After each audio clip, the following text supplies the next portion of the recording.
So for authenticity, I brought my own flyer. Okay, so wasn't sure we were going to do that because we're here. Okay, there we go. There we go. Okay. I feel warmer already. Yeah. Sorry. So I think, Pat, I'm supposed to start by asking you about Walgreens, but I wanted to ask you about something a little earlier in your career. You had a bit of a turning point in your experience when you wound up working with the Navajo. Tell us a bit about that. Yeah, so my background is I'm a family physician by training and practice for 26 years, and I still practice one Saturday a month at a free clinic in downtown Chicago. But working at the Indian Health Service it came out of being poor, I think, because when I got into medical school at Dartmouth, which is a great med school, my dad said, "Congratulations, now figure out how to pay for it." So there was a program called the National Service Corps, and they would come and recruit you at college, and they showed me a really neat brochure. It was a little town in Vermont with the foliage and the white churches, and I said, "I'll sign up for that. You're going to pay for my medical school, get $500 per month, and I'm going to do primary care," because that's what I wanted to do anyways in northern New England. And then what I learned from that experience, never trust the federal government, because after I got done with my medical school and residency, I ended up getting a selection of sites, and there was nothing in Vermont, I can tell you. It was a site in Shiprock, New Mexico, so sight unseen, because I couldn't afford to go out there and drive out there. I went out there with my wife, who's a nurse, and my 1- and 3-year-old, so we drove up into Shiprock, and it was very different than northern New England. But I can tell you it was the first 4 years of my practicing career, and we loved it. You know, my wife was the OB nurse there. I was a family physician, did a wide scope of care. And then after my 4-year obligation was up, we went back to New Hampshire and did primary care. But an opportunity came up in 2009 to actually return to work on the Navajo Reservation. And the reason was I'd kept in touch with folks back there, and I also have a subspecialty in adolescent medicine. So I was hired to set up school-based health clinic systems and to lead their population health efforts. My youngest daughter, who was going off to Georgetown at the time, thought it was my plot to break her up with a boyfriend who I didn't like, and there was some truth in that. But anyways, went out to the Navajo Reservation, and we set up these school-based health clinics. And the neat thing about what we're able to do is every kid that does sports there has to have a physical. So in the guise of doing physicals, we actually did behavioral health screens at all of the schools in the eastern part of the reservation. And we're able to really, I think, make an impact in screening for depression and getting kids plugged in. And the depression rates there were? It's 40% and a 20% suicide rate per year. Of attempts? 20% rate of attempts. Yeah, and so pretty incredible. And so my daughter comes back into the story. So imagine she's finishing off her freshman year at Georgetown, you know, the land of expensive tuition, really rich kids, and $8 lattes she was buying every day on M Street. But she came back, and as she came back, she had never seen where we were going to live, and she said, I don't know, Dad, I don't know if I'm going to stay here this summer. So I actually had her go out and do the screening with me out at the schools. And I can remember after our first kind of journey to one of the clinics and seeing some of the kids and doing some screening and picking up some considerable, really kids that were in need of some immediate help. My daughter said, "I get it now." So it was good for her, it was good for me, and it was a great 2 years of my career. And how it really fits into how I go from there into Walgreens, it's kind of a non-linear career path, but the one thing that it emphasized to me is that access to care is really crucial. And even, you know, what I learned from the Navajo Reservation is they had serious issues with access, even though we had these 5 central hospitals on the Navajo Reservation, which is the size of West Virginia. To actually reach adolescents, you have to get out into the community and set up these clinics that were actually right in the schools. So that really became a theme, you know, for later on in my career. And also true population health. When you work with the Indian Health Service, you have a very fixed budget. You have a very sick population, high degrees of chronic disease. And you have to use a team-based care to create access points, but also to have high touch for some really complex patients. And so let's talk about that in the context of drugstores, which is another way of reaching people where they are. Right. Right. So tell me about both this overall idea, which we're seeing from a lot of companies, and about what Walgreens is doing differently here. Right. Well, as a primary care, I practice in the traditional model. You know, I had my 8 to 5 office hours, had a panel of 3,500 patients, which unless you're a primary care physician, you don't understand that that's being pretty busy. I see 30 patients per day. And you have an answering service, so most of my career after 5 o'clock, you hope no one called you. And then weekends, we were not open. Evenings, we were not open. And then on Monday morning, the onslaught of calls for people who would actually wait over the weekend to get care on Monday morning. And that was a traditional model of care. And what I can tell you, it's really unsustainable because patients are not going to be patient anymore. They really want access to care. And we have a really impending physician shortage. In addition, we have, by 2030, we're going to be 130,000 physicians short. So I think what I realized coming to Walgreens is that we see a lot of folks with chronic diseases in and out of our stores every day, every year. An average diabetic comes in our stores 40 to 60 times per year. And we have a lot of touches on patients. 8 million come in and out of our stores every day, 2 million virtually. So you have these folks who really need care. We don't have enough providers. And we have a labor force of 30,000 pharmacists. Why can't we deliver more care into the community, have the benefit of the pharmacy, and then also meet patients where they are, which quite honestly is in our pharmacy. So what we've developed in our strategy is several-fold, is really looking at both our physical assets, which is almost 9,000 stores, and our digital assets, combining them to provide access and price transparency. So we do still run 160 retail clinics ourselves, but a bigger part of our model today is actually to have health systems run our clinics. So 220 are run by health systems. So the benefit to that is that if someone comes in and gets seen, it's with the health system's nurse practitioner on their EHR, and there's much better connectivity back to a specialist or primary care physician if they need to get seen. And so they get the referral. They get the referral directly in. And I think that sometimes when we think about the EHR and connectivity, for the 160 clinics we still run, we're on Epic, but Epic is not going to make that connectivity for you. Having the primary care provider as part of that health system really directly connects them back in. So retail clinics are in our stores with health system partners. We've also done a pilot with urgent cares at 15 sites around the country for that acute episodic care. We've brought in lab services. We've a partnership with lab services. And why we think that's important is 70% of the journeys for a patient with a lab test start from home. It doesn't start with a physician. So when we brought in LabCorp as a partner, the NPS scores have been through the roof. People like the locations and the convenience of getting a lab test at a Walgreens as opposed to going to a freestanding center. We also have hearing and vision services with partners.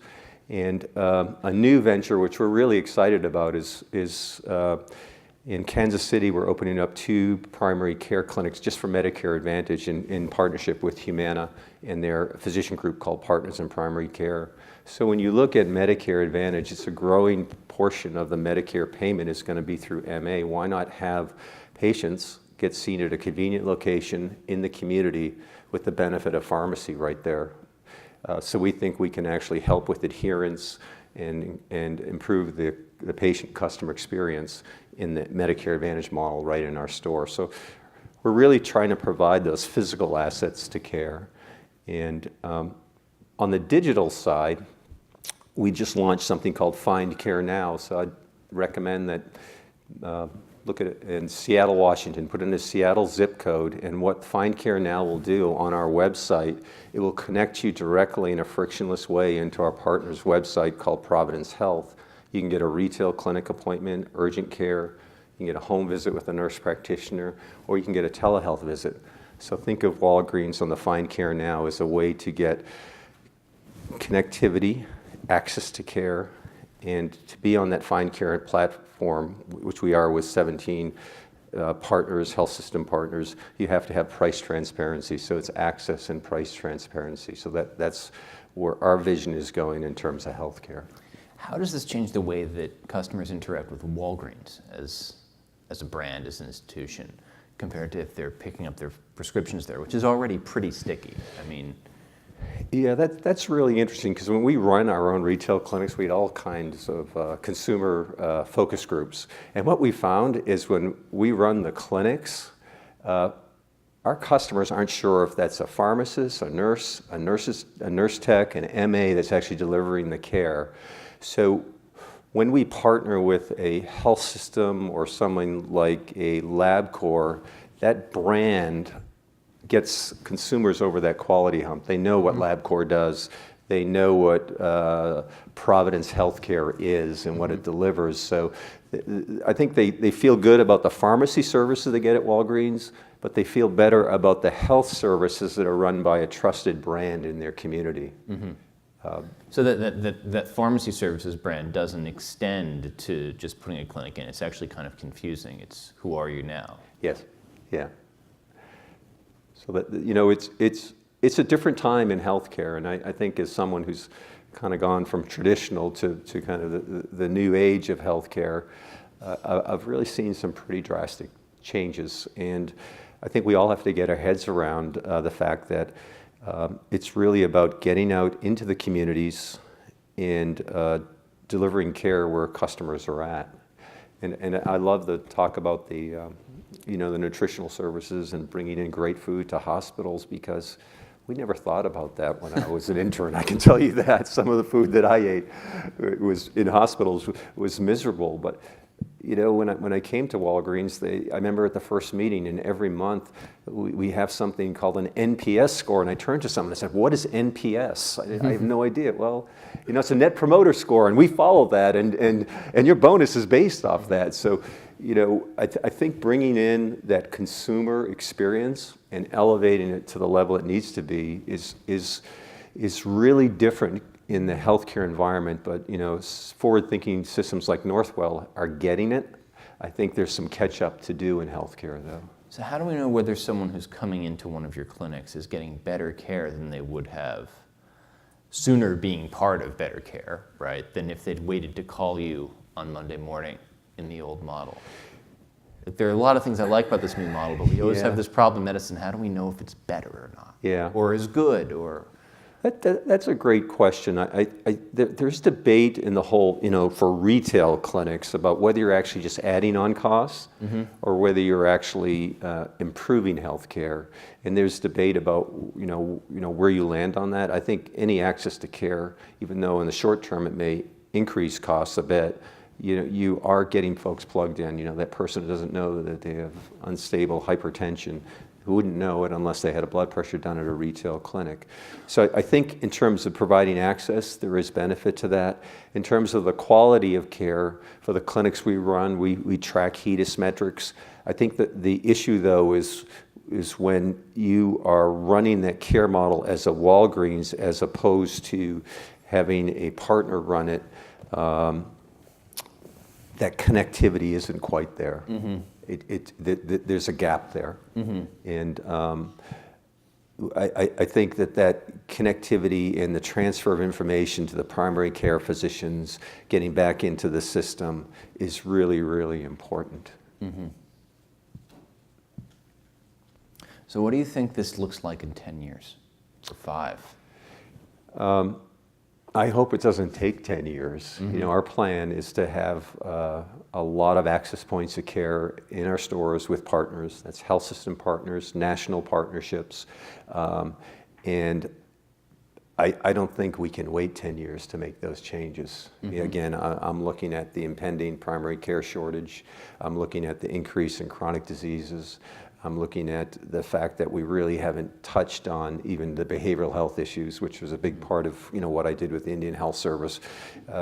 We haven't addressed those. So I think that the more access points to care that we can provide, the better. And I think we have to get hold of this price issue. I think price transparency is critically important. You know, as a Walgreens employee, I have insurance, which is great, but I have a $2,000 deductible. 83% of folks on high deductible health plans never reach their deductible. 83%. So in a sense, they're paying out of pocket for everything they're getting. And so I think it's very important as a consumer that you see what you're paying for. And so I think it is access, but it's also price transparency. And I think those are the two mega trends in healthcare going forward.